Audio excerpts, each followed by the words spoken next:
All right. Thanks everybody for coming. I'm Sarah. For those who don't know me, I'm the Gleaning Project Coordinator here at the Chautauqua County Rural Ministry. This is our 7th workshop in the Local Farmers, Local Food series this season.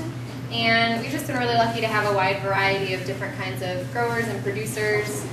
We've had chicken farmers and veggie growers and free-range beef, all kinds of variety. So we're really lucky to have Linda here from Fairbanks Maple. I see her everywhere. I've seen her at the farmer's market.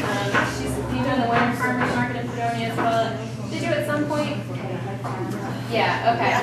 So you also, I believe, have a winter event, like a maple weekend, which I hope to hear more about. So we're lucky to have Linda in the community to be active, and her products are wonderful, and I'm looking forward to everybody sampling what's on your table, and we've got more to taste too. So without further ado, thank you, Linda, for being here. Well, you will have to put up with my inexperience as far as talking to a group. It's very easy to talk at my sugar house where everything is there. This isn't quite that easy. Okay, my name is Linda Fairbanks.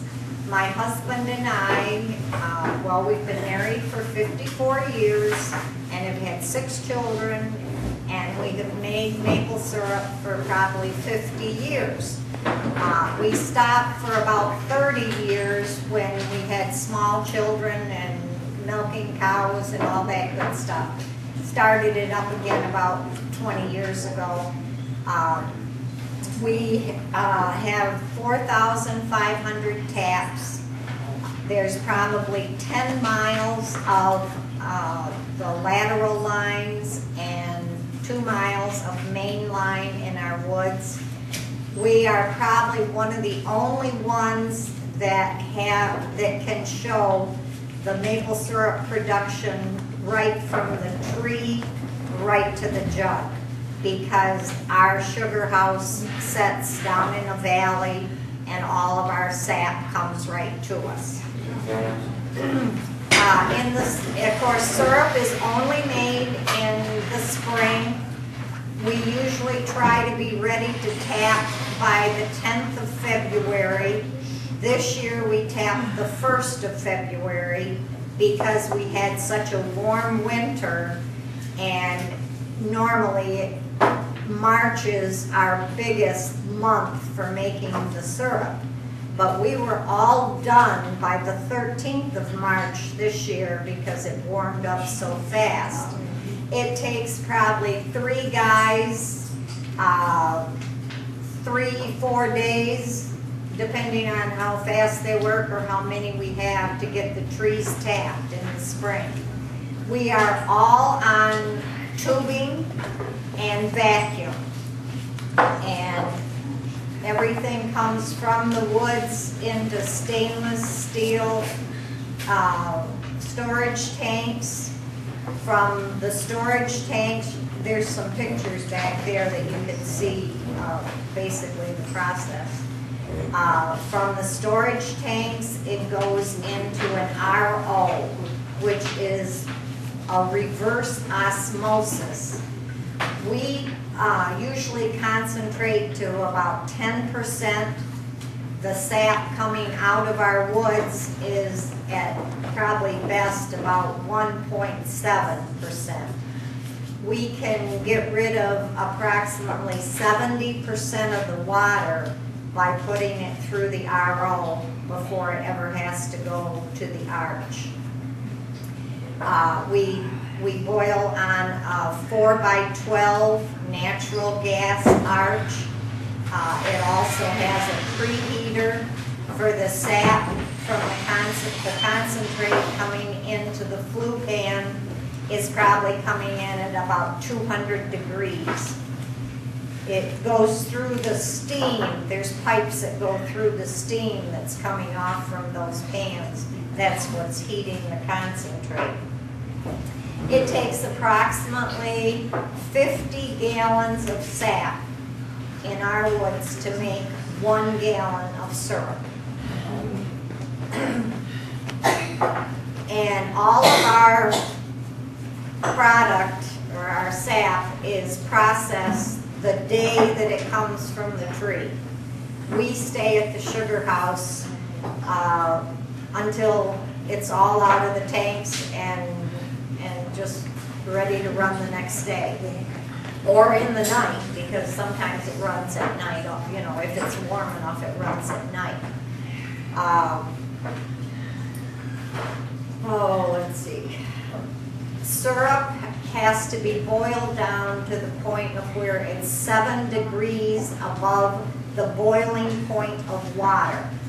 You have to check every day and sometimes more than once if you have a storm coming in, because the boiling point of water will change by the barometric pressure and how far you are above sea level, which of course doesn't change.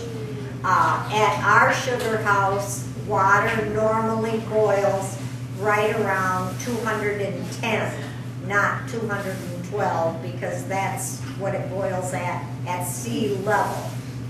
And so we have to change it. If there's a storm coming in or a low or a high, we have an automatic draw off, but that can change from morning to night depending on what the weather is doing. Even though we have the automatic draw off, our syrup is checked with a hydrometer to make sure that the density is all right. And we have an arch that reverses flow on the front pan so that we used to have to take our front pan off every 2 hours and put a new one on and clean the one that we'd taken off. With the reverse flow, we just change the valves and it will put it back through the pan the other way, the front pan, and that takes care of the niter that builds up on the bottom of the pan. Otherwise it would burn. From the arch, it goes into a filter press, and all of our syrup is filtered, and from the filter press it goes into a hot water jacketed canner. We hot pack everything, whether it's the jugs. We also do it in 30-gallon barrels, 15-gallon barrels, and pop cans, like you see Coke and whatever at the stores.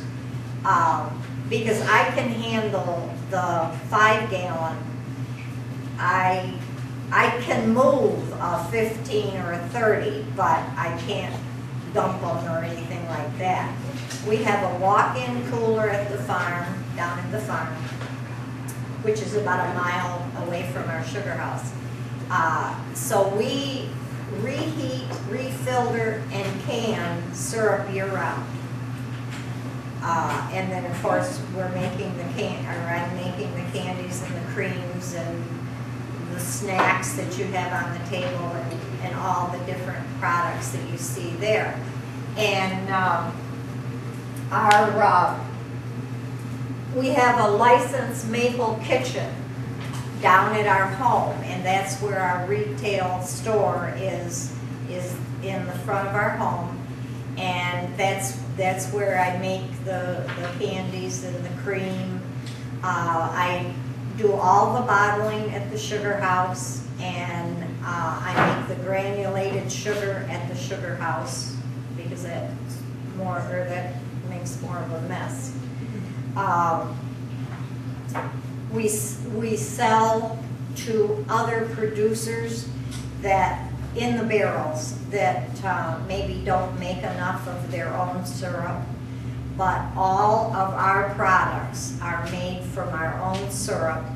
At this point, I mean, we retail a lot of it, but we end up making, probably would average about 1,500 gallons of syrup a year. Last year, I think we had